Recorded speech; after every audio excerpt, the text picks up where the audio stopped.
Hey everybody, and welcome to my In5 series on the SP404 Mark II, where I cover a topic in about 5 minutes. I can't believe I'm at almost 1,000 videos just on the SP404 Mark II alone, but I didn't think I was going to get past 300, honestly, and when I switched over to the format of mostly people asking questions, or when I find something kind of cool or interesting, I'll post a video. I've kind of done that. And to that end, George wrote in and said Koala is probably worth checking out for loading MIDI since the Roland app isn't really doing it for us, and checking it out. Personally, I would probably really use Ableton Live myself, but I know a lot of people have Koala, and I just wanted to show you, after I played around with it, what works, what doesn't work, and some settings. So first up, USB-C to USB-C. This is going to handle our MIDI in this case, but as you guys know, it can do audio as well. And I've gone Shift, Pad 13 under Settings. If you go to General and go all the way to the bottom and you're running firmware 5.01, we get this new App Auto Connect. I've turned this off just so that Koala doesn't take over the SP404 Mark II interface. You can still work with it on if you want using banks E through J, but I just figured it was simpler because what I've been working on locally on the SP404 Mark II is mostly in banks A through D, and I didn't want to have to do any weird things to break out of the Koala control interface jail, and figure to keep this more straightforward. So one thing to keep in mind, if you don't want Koala to connect, get firmware 5.01 or later, and you can disable it if you want to do what I'm doing here and follow along. Next up is just a really quick refresher of how the chromatic mode works on the SP404 Mark II. Whatever the last note you play on a pad for a pad is, when you hold Shift and Pad 4, that's what becomes your chromatic mode.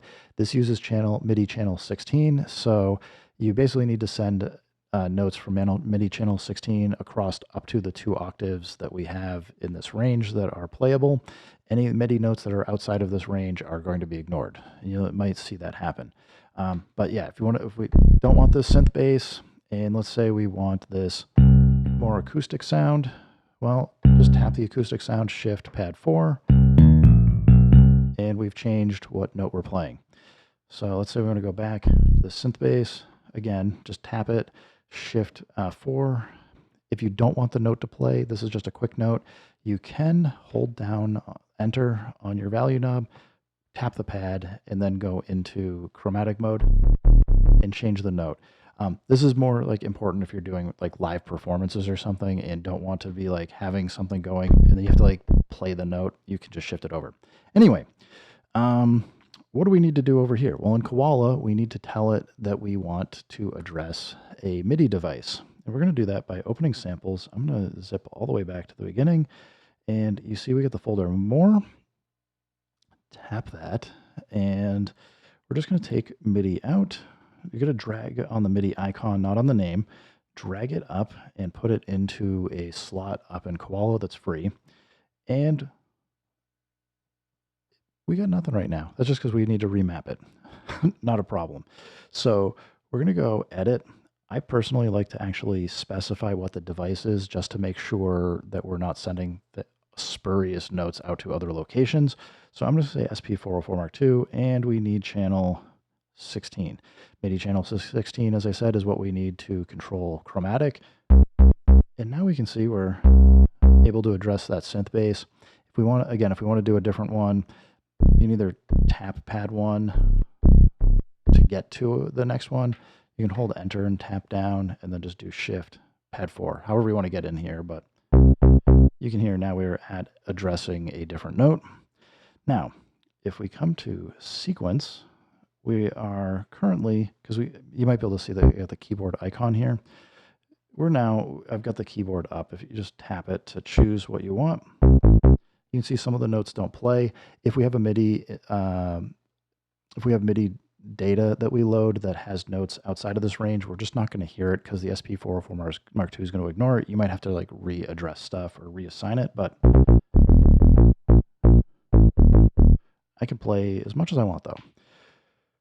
All right, next up, samples. We're going to go check this out, go back, And you'll see I've got this MIDI folder. All I did, and I'm not going to do it again, but I just tapped add location, I created a MIDI folder on my iCloud drive so that I could see it on both my Mac and iPad and iPhone, I guess.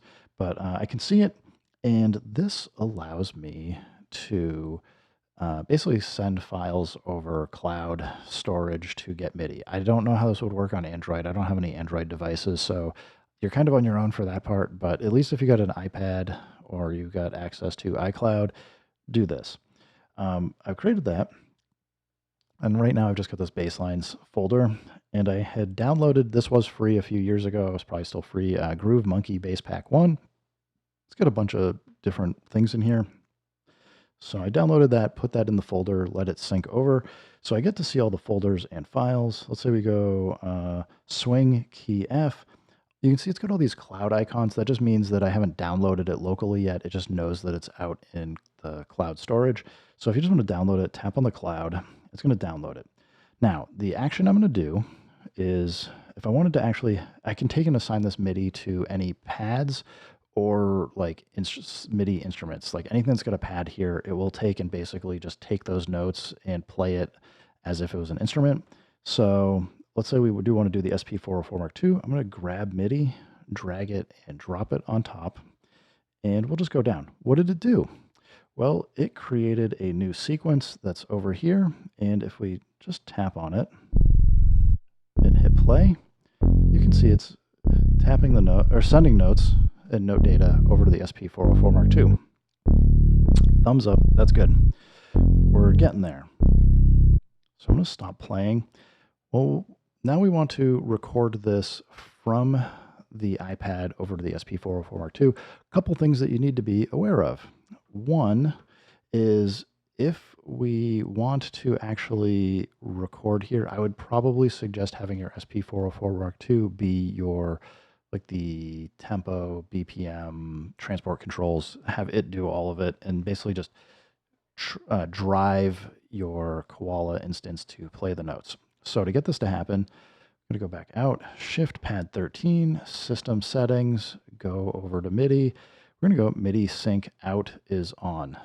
That will just make sure that we're sending our transport controls over. So that's the important part. Next thing is, you might think, and I don't know why it doesn't do this, but you might think you can go record, hit pad 7, hit record, and it's not playing the MIDI. Like, this is like actually triggered, queued, ready to go. It's not doing anything, which is kind of a bummer. Well, I'm going to do something a little bit different, which is, first of all, we're going to exit out. I want to make a, let's say I want this pattern to be 4 bars long. I'm going to tap record. I'm going to hit pad 7. Let's get the bar length correct first. I'm going to hit record again. So we're just in this mode. And I'm just going to go play J16.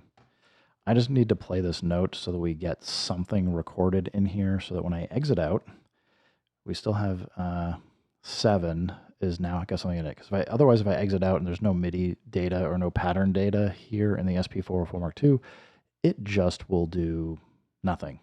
It will be empty and won't have anything in it. So the important part is, I can now hit the pad here, and you can see as soon as I hit it, now that it's playing this, it's sending the MIDI data over. And now what I can do is actually hit record so that it's going to queue up and say wait to record. And now this is 8 bars here, we're recording 4, so we can get like doubled up, but I'm just going to wait till the 1-1 and just tap to go into rehearsal. We're going to exit out.